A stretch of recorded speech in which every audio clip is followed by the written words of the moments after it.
I'm Sienna. I'm 33.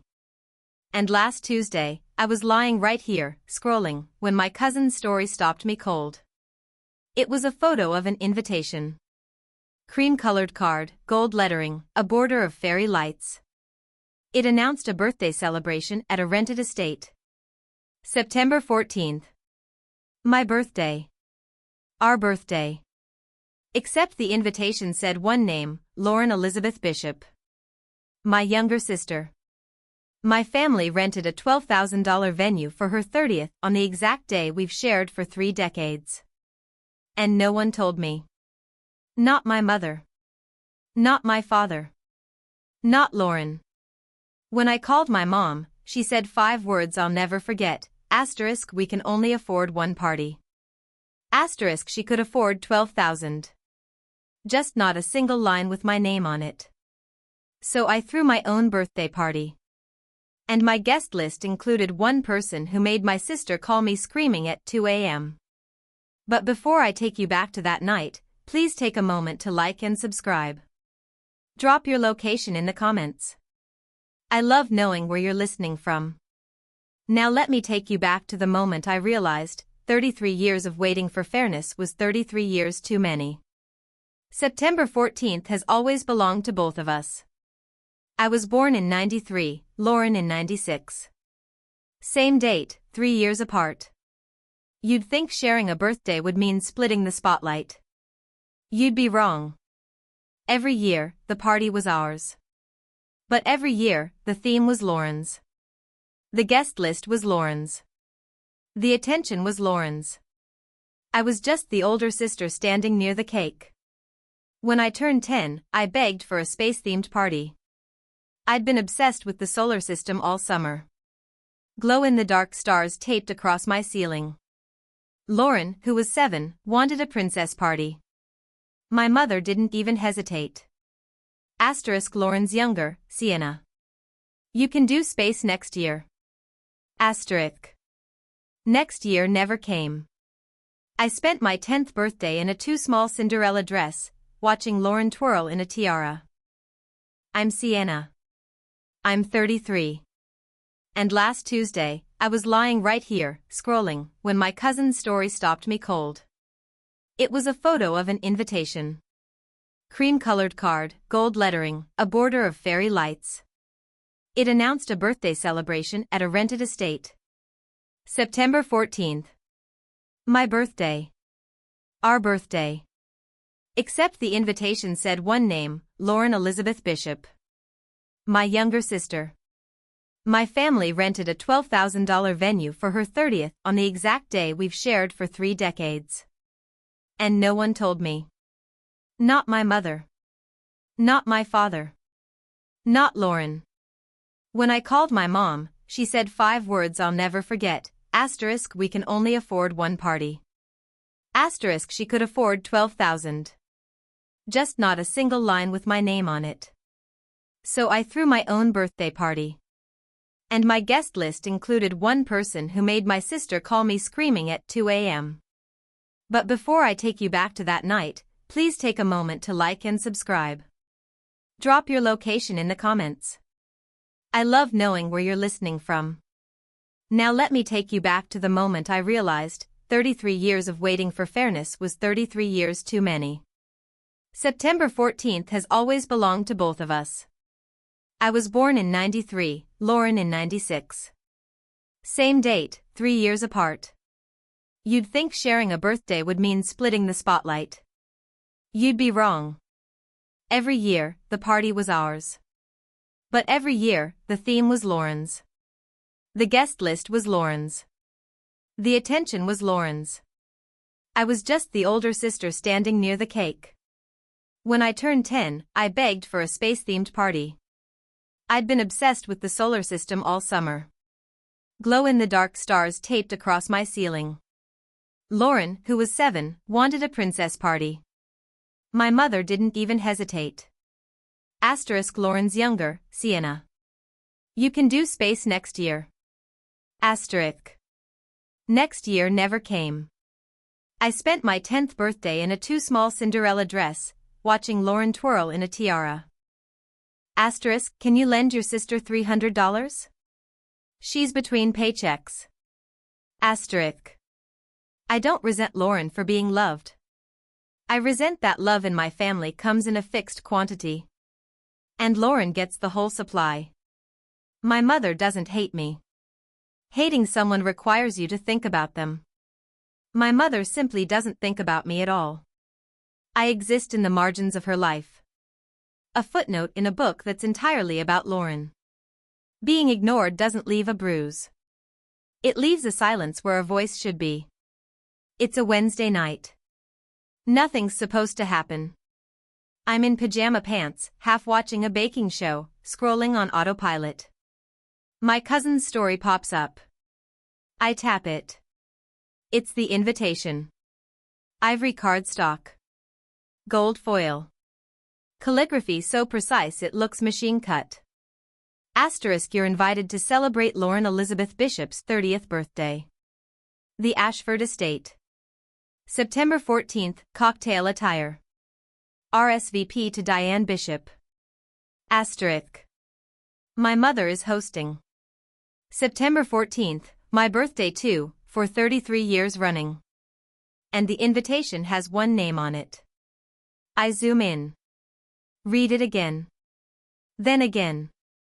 No and Sienna. No footnote. No afterthought. I sit up. The baking show keeps going, someone's piping buttercream roses.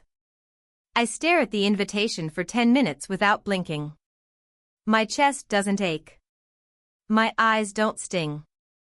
I just feel a strange, heavy clarity. Like a door I've been pushing against for years just clicked shut from the other side. They didn't forget.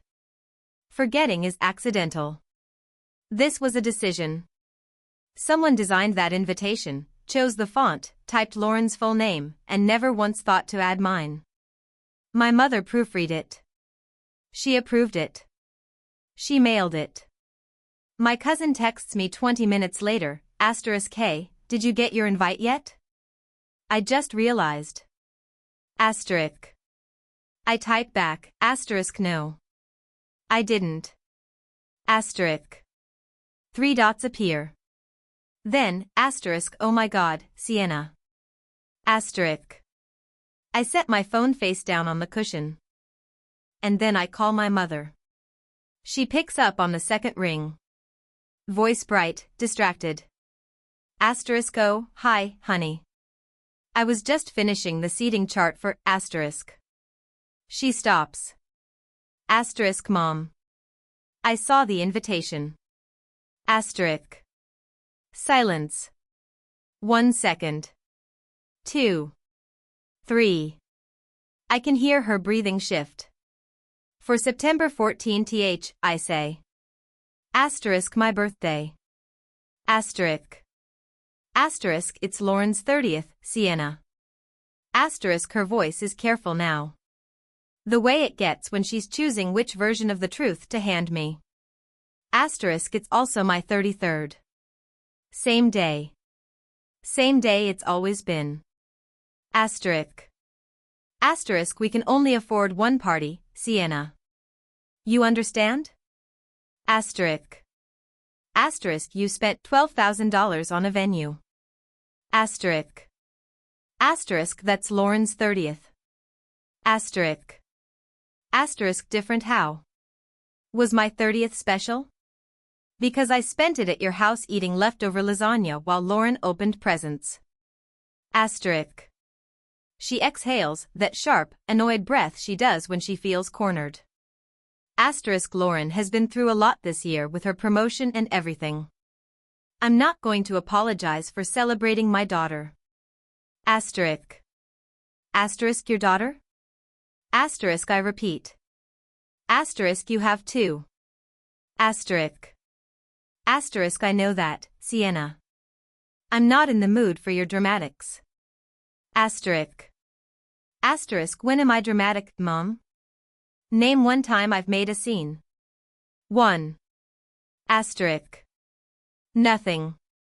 She's got nothing. I don't want to fight about this, she says. And then she hangs up. I stand in my kitchen holding a dead phone. That's it. That's the whole conversation. No explanation. No guilt. No pause where she realizes what she's done. Just her favorite word for me, asterisk dramatic asterisk, and a dial tone. She doesn't call back. She never calls back. But this time, something's different. Because I don't call back either. The next morning, my cousin calls before I finish my coffee. Asterisk Sienna, I need to tell you something. Asterisk her voice is low. Asterisk I was on the phone with your aunt last night. She said your mom told the whole family you're not coming because you have a work deadline. Asterisk. I set my mug down. Asterisk I was never invited. Asterisk. Asterisk I know. But that's not the worst part. Asterisk she pauses. Asterisk your mom told everyone you prefer to keep to yourself and don't really enjoy family events. She said you sent Lauren your love and wished you could be there. Asterisk. I haven't spoken to Lauren in 2 weeks. I know, she says. I stand at my kitchen counter and let that sink in. My mother didn't just exclude me. She built a cover story.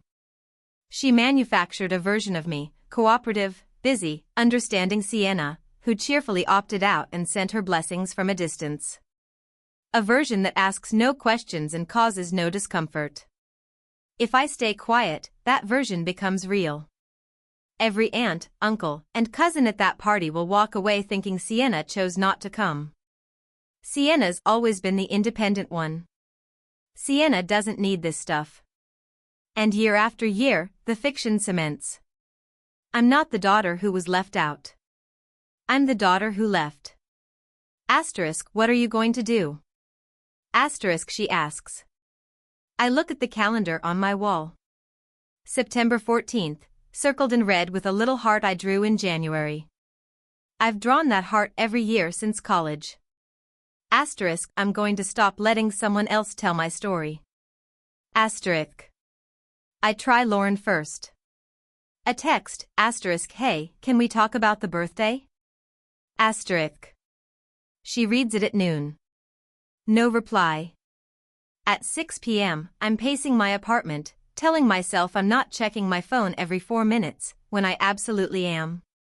Her reply lands at 6:47.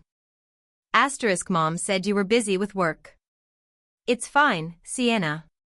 Don't make this weird. Asterisk. Don't make this weird, like I'm the one who made it weird. Like I'm the one who printed invitations to our shared birthday and left off half the people who share it. I call my father. He answers with the voice of a man who already knows why I'm calling and wishes I hadn't. Asterisk your mother handles the planning, sweetheart. Asterisk. Asterisk there was no invitation for me, Dad. Asterisk. He sighs.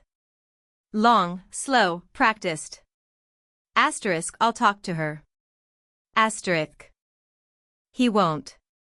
We both know it.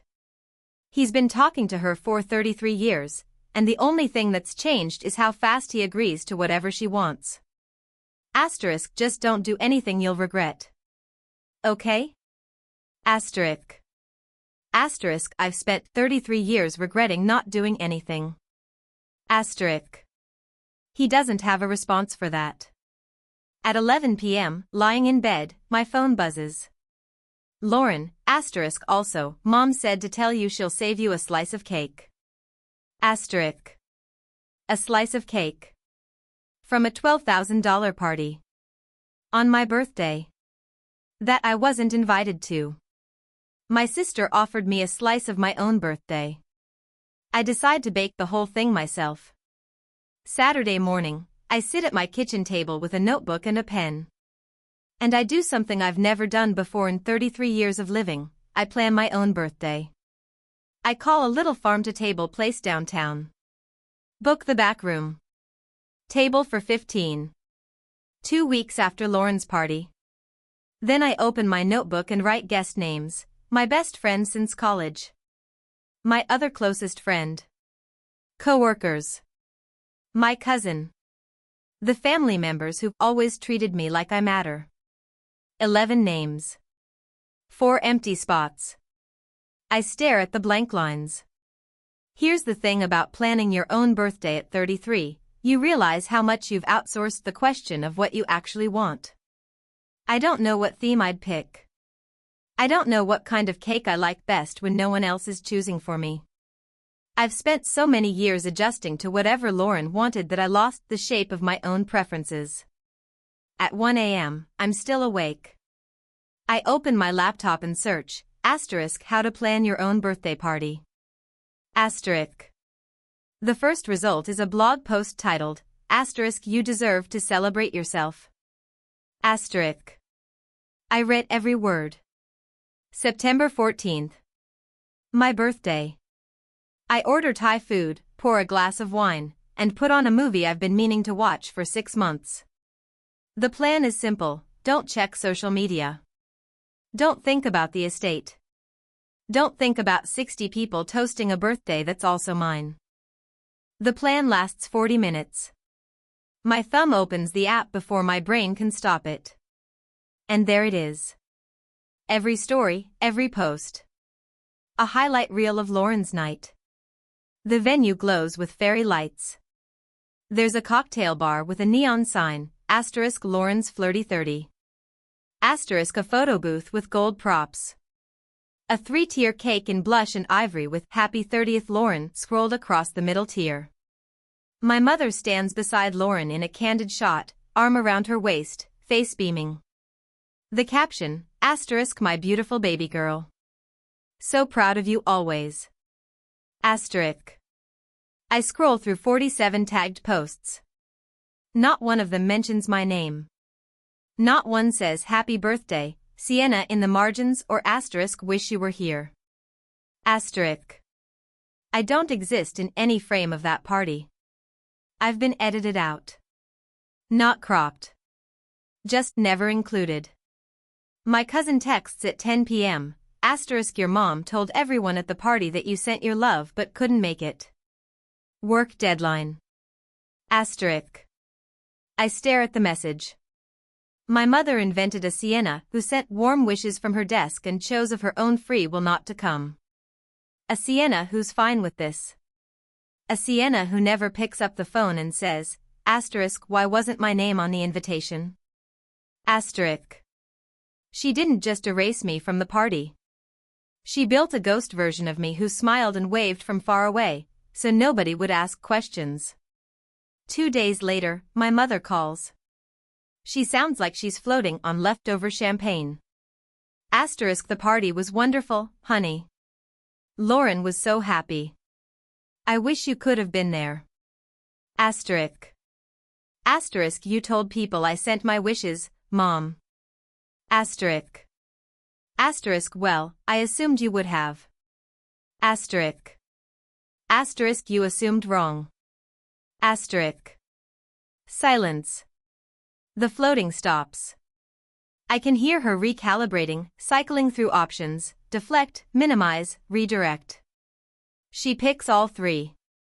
I don't know why you have to make everything about you, Sienna. This was Lauren's night.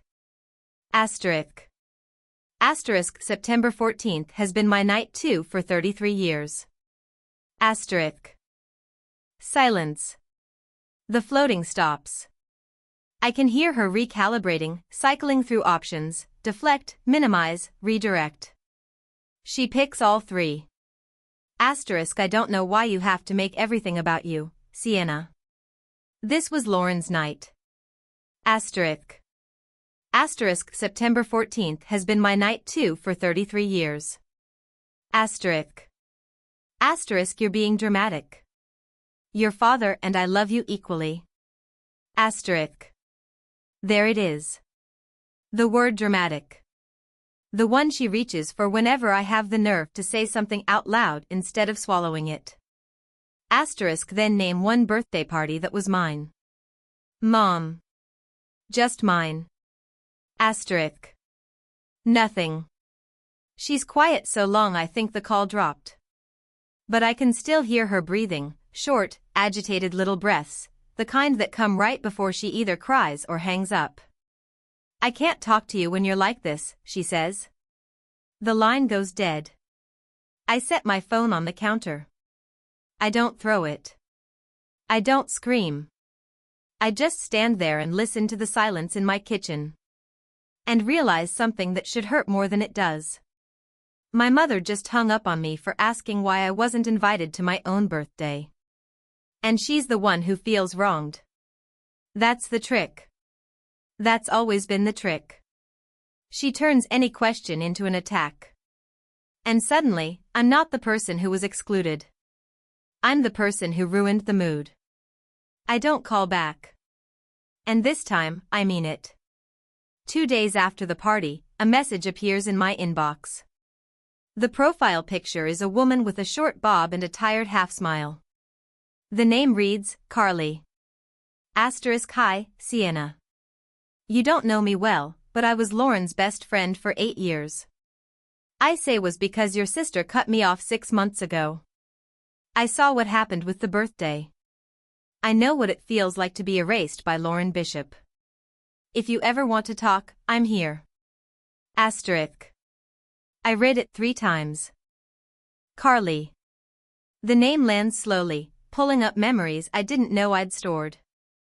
She was at every Thanksgiving for years. She helped Lauren move apartments twice. She was in the family Christmas photo 3 years running. Then, about 6 months back, Lauren announced that Carly had become toxic and obsessively jealous. My mother blocked Carly on every platform within the hour. Nobody questioned it. Nobody asked Carly's side. Lauren declared. My mother enforced. And Carly vanished. I remember my mother's voice at Easter dinner, waving her fork, asterisk that girl was never right. Lauren's better off. Asterisk. I didn't question it either. I was too used to the pattern, Lauren decides who belongs, and the rest of us go along. But now I'm staring at Carly's message. And 3 words are repeating in my head, erased by Lauren. She didn't say dropped or ghosted. She said erased. The same word I used with my cousin 3 nights ago. That's not a coincidence. That's a pattern. The second crack shows up where I'm not looking for it. I'm at a coffee shop, waiting for my latte, when I run into a woman I knew in high school. We do the usual catch-up. Then she tilts her head. Asterisk, how's Lauren doing? She's still at Belwick and Partners, right? Asterisk.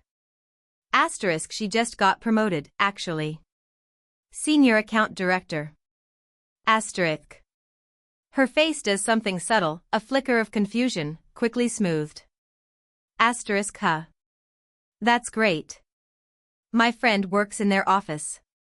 She mentioned Lauren's desk had been empty for a while. Months, actually. Asterisk.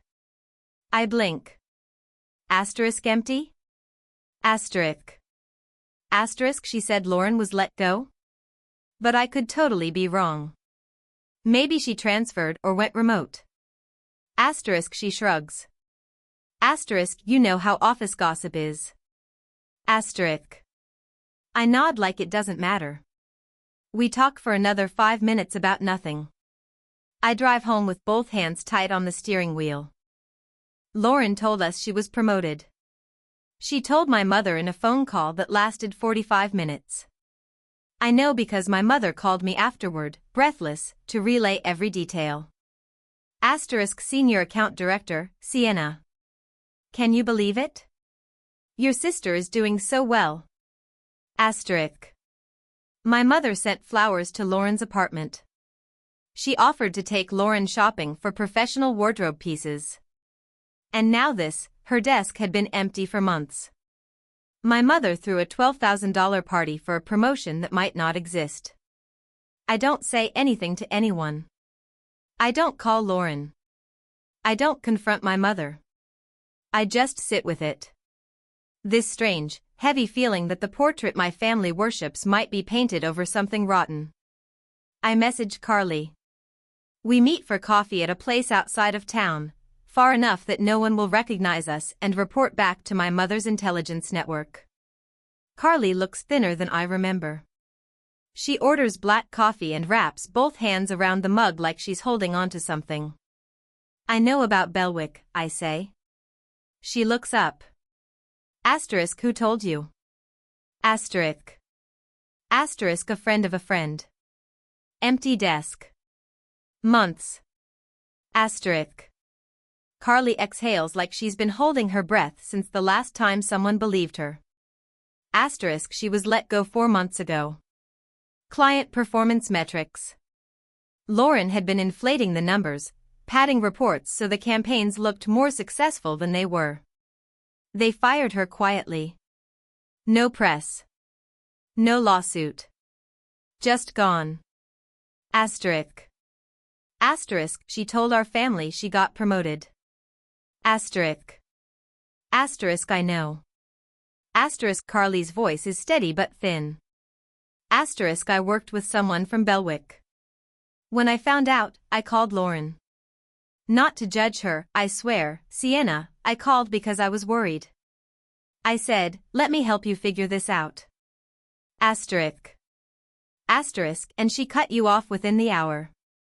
Asterisk. Asterisk, called your mother and told her I was spreading lies because I was jealous of her promotion. Your mom blocked me on everything. Sent a message to our friend group, Carly is no longer welcome in this family. Asterisk. She takes a sip. Her hand shakes just slightly. Your sister doesn't lie because she's cruel, Carly says.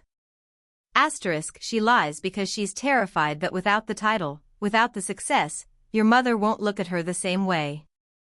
Asterisk. I sit with that. Because Carly just described the exact engine that's been running my family for 30 years. My mother's love isn't unconditional. It's a performance review. I didn't come to you for revenge, Carly says. Asterisk, I came because I thought you deserved to know that the person who erased you is also erasing herself. Asterisk. I pick up my guest list in my mind. Slot 1 just filled itself. The Sunday after the party, my mother hosts her usual family dinner. Roast chicken, mashed potatoes, the good china. I haven't been in 3 weeks, not since the invitation. But today, I get in my car and drive the 20 minutes to my parents' house. I need to see it for myself. Not through a screen. I need to sit in that house and see how my family acts around me now. The living room is a shrine to Saturday night. Framed photos from the party are already on the mantel. Lauren and my mother. Lauren and her friends. Lauren cutting the 3-tier cake. A poster-sized print of Lauren in her gold dress leans against the dining room wall. I count the photos. 9 on the mantel. Not one includes me. Not one mentions that September 14th belongs to 2 daughters. My mother sees me from the kitchen doorway. Her smile freezes for exactly 1 second before she recovers. Asterisk, Sienna. What a surprise. I thought you were still buried in that deadline. Asterisk. Asterisk, no deadline, Mom. Just my birthday weekend. Figured I'd spend it with family. Asterisk. She blinks. Pulls me into a hug that smells like roast chicken and expensive perfume. Well, you missed a beautiful party, she says, steering me toward the table. Asterisk, everyone asked about you. Asterisk. Asterisk, what did you tell them? Asterisk. Asterisk, that you were swamped at work. They understood. Asterisk. She says it so smoothly. No hesitation. No guilt. She has repeated this lie so many times it has become, in her mind, indistinguishable from the truth. I take my seat. Lauren arrives 20 minutes late, still glowing from the afterlife of her party. She greets everyone with hugs and laughter. The entire room orbits her like she's the sun. She sees me. Stops for just a beat. Then the smile snaps back. Asterisk, hey, Sienna. Didn't think you'd make it today. Asterisk. Asterisk wouldn't miss family dinner. Asterisk. She sits across from me. My mother serves the roast and immediately begins the recap. Asterisk Lauren, tell everyone about the photo booth, the one with the gold props. Asterisk. Lauren launches into a story. The whole table leans toward her like flowers tracking light. My mother pours wine and says to the table, mid-pour, asterisk I wish Sienna could have been there, but our girl had a brutal deadline. You know how accountants are. Asterisk. My aunt, sitting 2 chairs from me, glances my way. She turns to my mother. Asterisk wait, Diane, wasn't Sienna's birthday also the 14th? Asterisk. The table goes still for half a second. Not long. But I feel it. My mother laughs. A bright, practiced laugh. Asterisk oh, Sienna doesn't really do parties. She's always been more low-key. Right, honey? Asterisk. Every face at the table turns to me. I can feel them waiting for me to nod along. To play the version my mother has written. The easy Sienna. The low-maintenance one. I do like parties, actually, I say. Asterisk, I just haven't been invited to one in a while. Asterisk. Silence. My uncle coughs. Lauren stares at her plate. My mother's smile hardens at the edges like cooling wax. After dinner, my mother raises her glass. The family toast. The little speech she gives whenever something special has happened in Lauren's life. I just want to say, she begins, voice warm and rehearsed, asterisk how proud I am of this girl right here. Asterisk she points her glass at Lauren. Asterisk 30 years old. A career she built from the ground up. A senior account director at one of the best firms in the state. Asterisk. I think of the coffee shop conversation. Her desk has been empty for months, I keep my face still. Asterisk Lauren, you are the daughter who makes me proud every single day. Happy birthday, sweetheart. Asterisk. Everyone raises their glass. Asterisk happy birthday, Lauren. Asterisk. The words hang in the air like smoke. Not a syllable for me. Not a belated asterisk happy birthday, Sienna. Asterisk not even a footnote. I am sitting at this table on my birthday weekend, listening to my mother toast one daughter and pretend the other doesn't share the same date. My aunt doesn't raise her glass right away.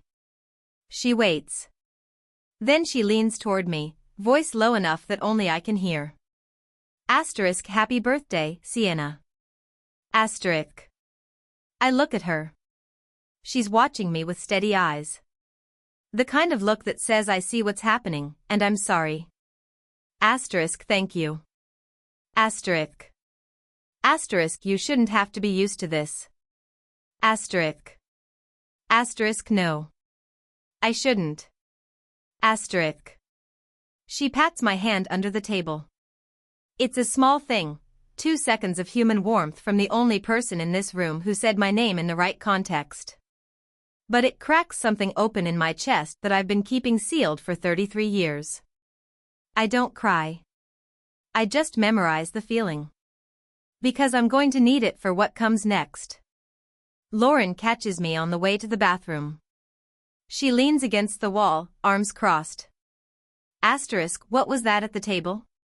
Asterisk. Asterisk what was what? Asterisk. Asterisk that comment about not being invited. You made mom uncomfortable. Asterisk. Asterisk mom made me invisible, Lauren. I think she can handle a sentence. Asterisk. Lauren rolls her eyes. A habit she's had since she was 14. Asterisk you were always invited. Your family. If you wanted to come, you could have just said something. Asterisk. Asterisk I wasn't on the invitation. Asterisk. Asterisk the invitation was a formality. Asterisk. Asterisk a formality with only your name on it. Asterisk. She shifts her weight. Uncrosses her arms. Crosses them again. She's losing the thread, and she knows it. Asterisk, can you not make my birthday about you? Just once? Asterisk. Asterisk, I'm not making anything about me. I'm standing in our parents' hallway on my birthday weekend at a dinner where Mom just toasted you without mentioning that we share the same date. I didn't bring it up. Aunt Susan did. Asterisk. Lauren glances toward the dining room, then back at me. Her jaw tightens. Asterisk, you always do this. You sit there looking all sad and quiet until someone notices and feels bad. Asterisk. Asterisk, do I? Asterisk. Asterisk, yes. Asterisk. Asterisk, then why did it take Aunt Susan to notice? Why not you? Why not Mom? Asterisk. She doesn't answer. Her mouth opens. Closes. She pushes off the wall and calls toward the dining room. Asterisk, Mom? Can you come here? Asterisk. I watch her walk away. And something settles inside me. Not anger. Not sadness. Clarity. This isn't between me and Lauren. It never has been. Lauren is playing a role she was cast in before she could talk. The director is in the kitchen loading the dishwasher, pretending she didn't hear a word. This was always between me and my mother. I leave before dessert. No one asks me to stay. At the front door, my aunt catches my arm. Asterisk, you okay? Asterisk. Asterisk, I will be. Asterisk. She presses my hand. Asterisk, call me if you need anything. Asterisk. I drive home with the windows down. September air, still warm, edged with the first chill of fall. Inside my apartment, I open my laptop. The guest list is saved in a document I titled Asterisk my birthday. Asterisk, 2 words I've never put together without Lauren's name attached. I type into the first blank line, Carly. Then I text her, asterisk, my birthday party is September 28th. Would you like to come? Asterisk. 3 minutes later, her reply, asterisk, I'll bring the wine. Asterisk. September 28th. The back room at the farm-to-table place looks nothing like the estate. No fairy lights. No neon signs. No 3-tier cake. Just a long wooden table with mismatched candles, mason jars stuffed with wildflowers, and a handwritten menu propped against a bottle of olive oil. It's perfect. It's mine. My best friend arrives first, carrying a wrapped box and wearing the same jacket she's had since college. My other friend follows with a bag of party hats from a dollar store, ridiculous shiny gold ones that say asterisk birthday queen. Asterisk.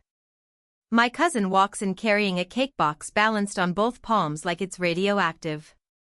She sets it on the table and opens the lid. White buttercream. Simple piping. And written across the top in blue frosting, asterisk, just Sienna. Finally. Asterisk. I stare at those 3 words for 5 full seconds. My throat tightens. Asterisk, too much? Asterisk, she asks. Asterisk, it's exactly right. Asterisk.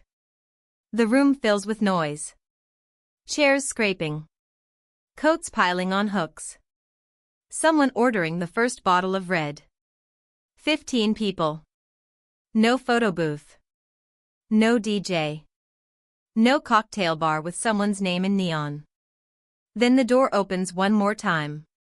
Carly steps inside. A bottle of red wine in one hand and a nervous half-smile on her face. She scans the room like she's not sure she belongs. I cross the floor and hug her.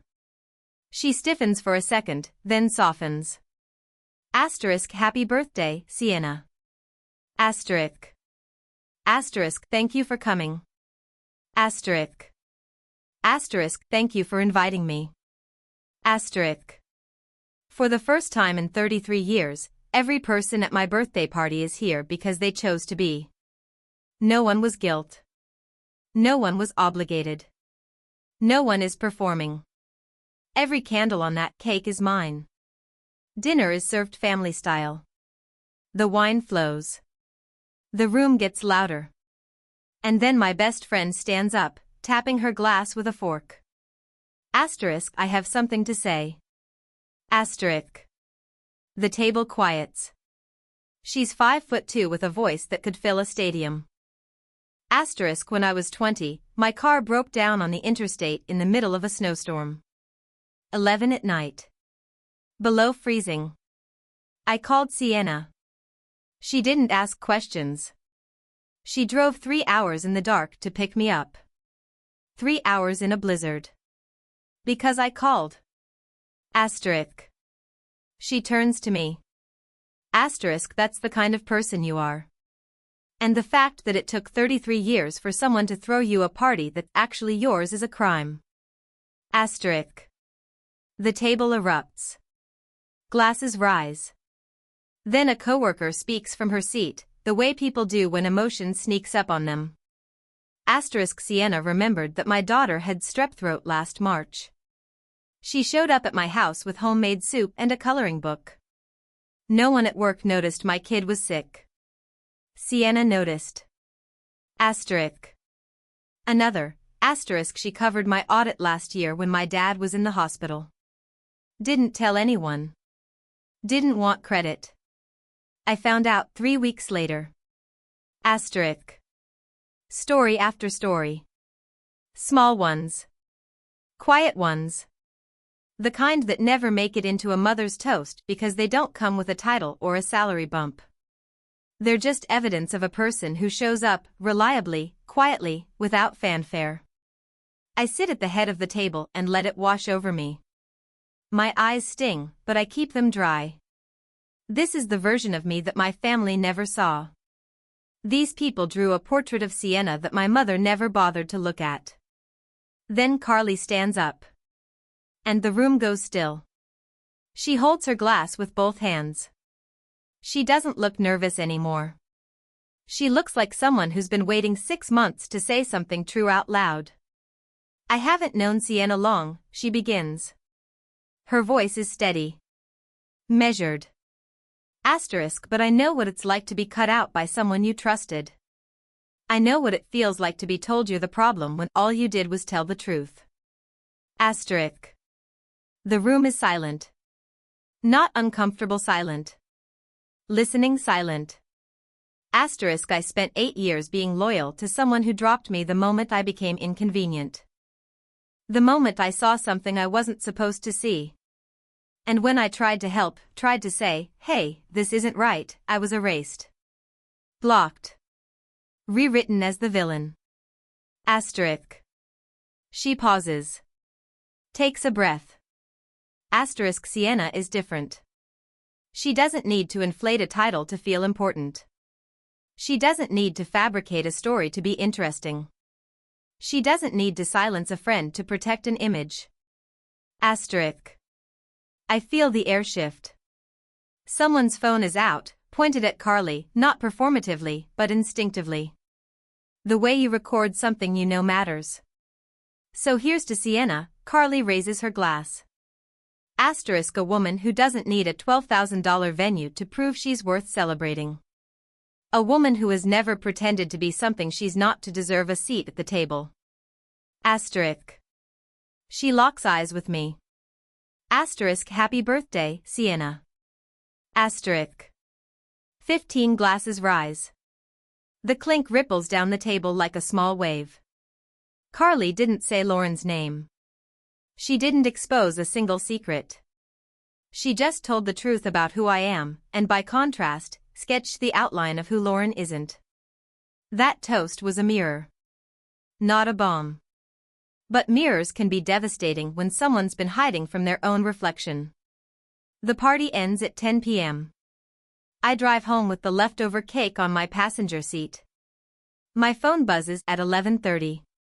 My cousin, asterisk Lauren, just called me. She saw the video of Carly's toast. She's losing it. Asterisk. I open the app. Someone posted a clip, just the last 30 seconds. The part about the venue and not needing to pretend. It has 47 views. One of them is Lauren. She's watched it 4 times. At 12:15 a.m., another message, * your mom called Lauren. Now Lauren's calling everyone asking what Carly said. She's spiraling. *. At 1 a.m., my mother's name lights up my phone. I stare at it until it stops ringing. She doesn't leave a voicemail.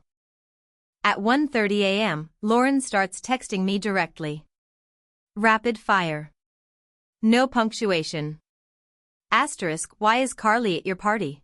*. What did she tell you? *. You don't know the full story, Sienna. *. She's a liar and you're playing right into it. *. Call me right now. I read every message. I don't reply. At 2 a.m., my phone rings again. Lauren. This time, I pick up. How dare you? That's how she opens. No hello. No preamble. Just volume.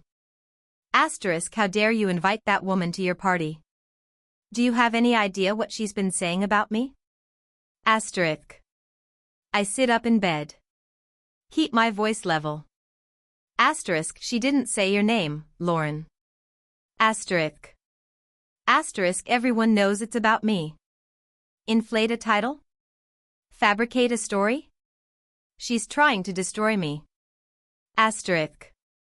Is she? Or is she just describing what happened? Silence. 5 seconds. I can hear Lauren's breath, ragged, sharp. The sound of someone whose armor just cracked and the air is getting in. You don't know what you're talking about, she says, lower now. Controlled. Then tell me. I keep my voice steady. Are you still working at Belwick? The line goes quiet. Not silent. I can hear her swallow. I can hear the creak of a chair. The kind of quiet that happens when someone realizes the question they were most afraid of has arrived. That's none of your business.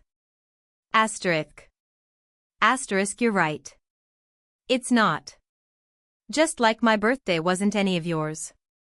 That's different. Is it? You threw a party on a day we share and didn't invite me. And now you're calling me at 2 a.m. because someone at my party said something that made you uncomfortable.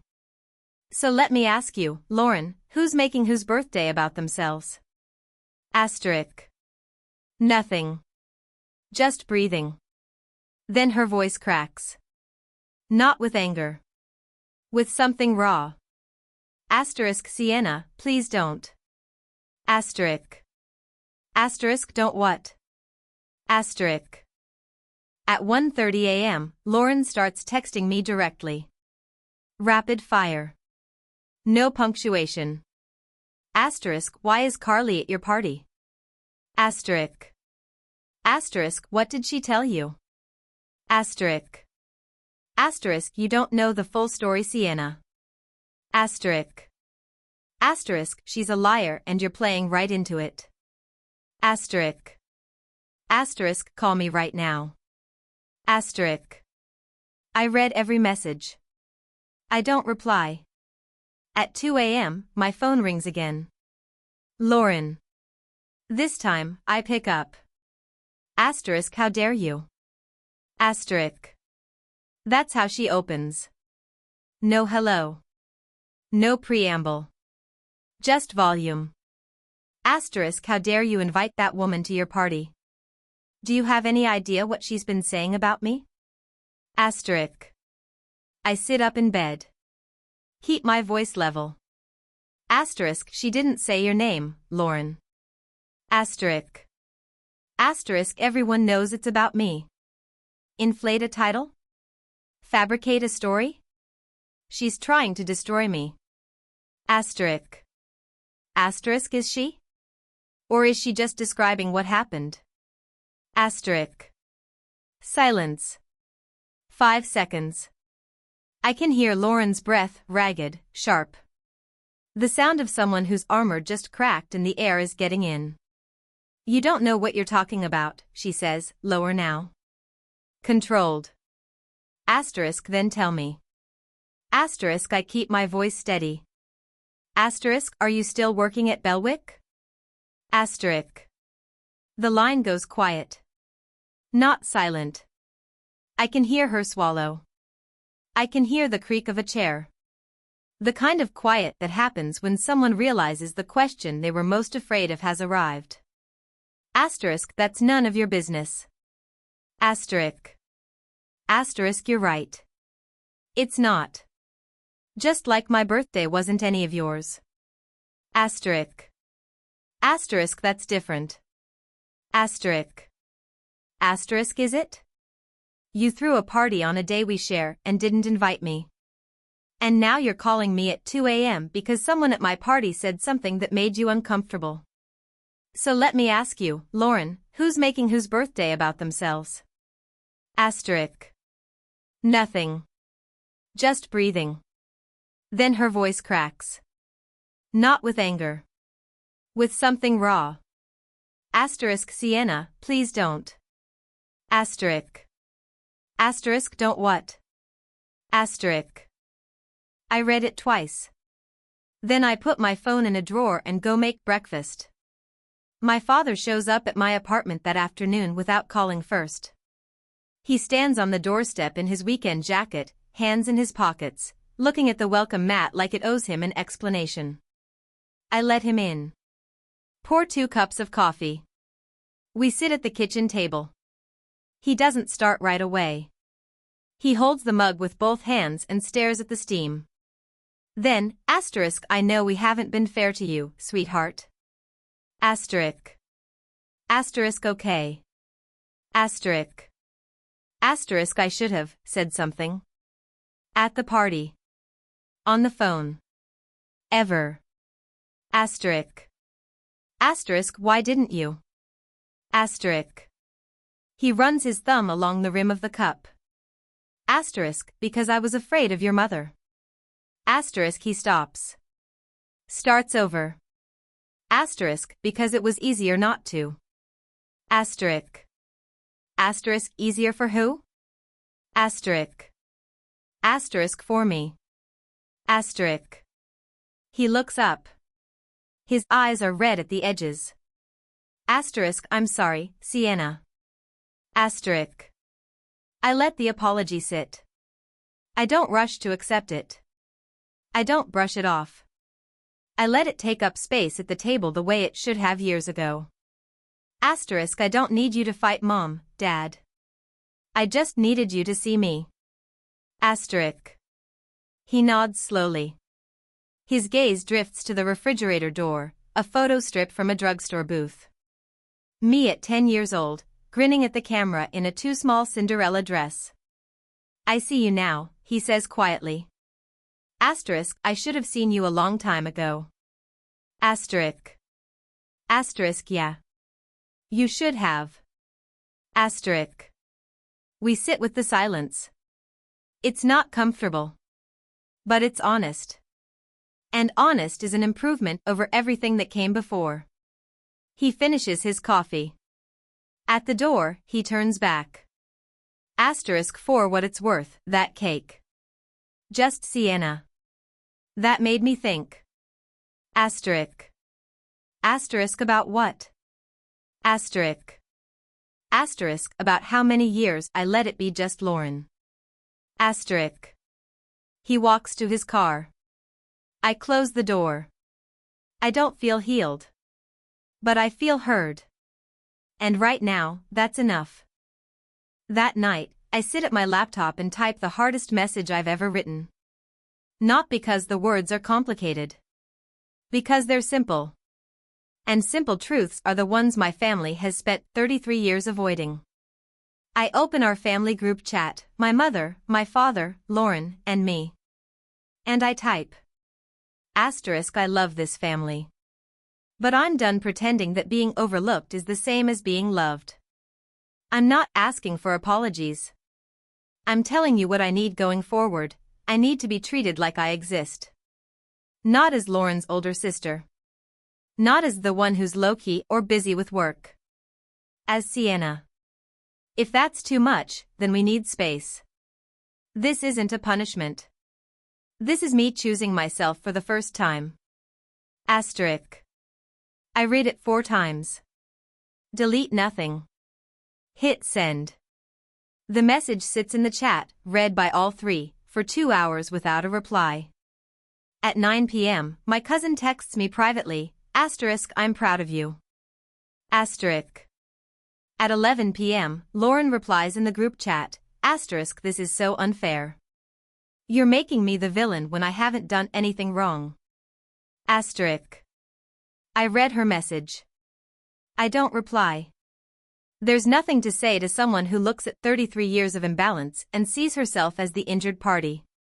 That's not a conversation. That's a wall.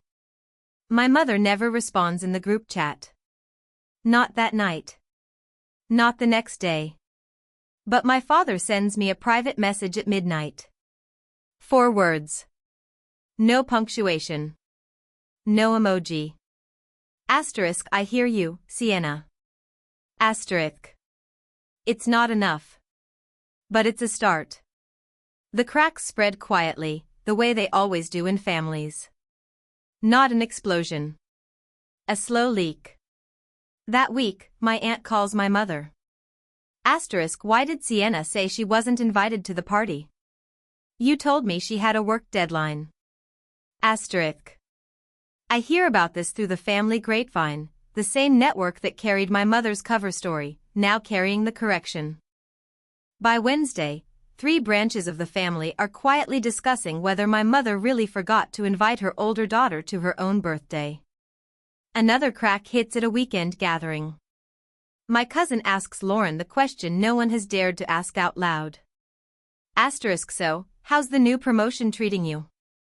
Senior account director, right? That's huge. Asterisk. Lauren picks at her salad. Asterisk, it's been great. Really busy. Asterisk. Asterisk, what's the biggest account you're running? Asterisk. Asterisk, I can't really talk about client stuff. NDAs. Asterisk. He nods. But his eyes narrow. He knows when someone's answering a question they weren't asked instead of the one they were. My cousin texts me that night, asterisk, people are starting to connect dots. Carly gets cut off. Lauren won't talk about work. You get excluded from your own birthday. Nobody's saying it out loud yet, but the questions are piling up. Asterisk. I don't respond with satisfaction. I don't feel triumphant. I just feel the strange, flat exhaustion of watching a structure you always knew was fragile finally start to lean. I didn't push a single domino. I just stopped holding them up. 2 weeks later, Lauren blocks me on every platform. My cousin becomes my window. She's not doing great, she says carefully. Asterisk, mutual friends are asking questions, about Carly, about Belwick. She can't keep the story straight anymore. Asterisk. I don't ask for details. I don't need them. The weight of a lie isn't in the telling, it's in the maintaining. And Lauren has been maintaining hers for months while performing a version of success that requires constant upkeep. It was always going to collapse. I just happened to stop propping up the stage. Then, on a Tuesday afternoon, my mother calls. Her voice is different. Not crying. Not sharp. Just flat. Tired. Asterisk, what is going on with your sister's job, Sienna? Asterisk. Asterisk, that's Lauren's story to tell, Mom. Not mine. Asterisk. Asterisk, but you know something. Asterisk. I pause. I could say nothing. I could deflect. But I've spent 33 years swallowing the truth to keep the peace, and the peace was always a lie anyway. Asterisk, I know that you spent $12,000 on a party for a daughter who told you she'd just been promoted. I also know you didn't spend a cent on the daughter who actually showed up every day, paid her own bills, and never once asked you for anything. Asterisk. The silence stretches. I can hear her kitchen clock ticking through the phone. Asterisk, that's not fair, Sienna. Asterisk. Asterisk, no, Mom. It's not. Asterisk.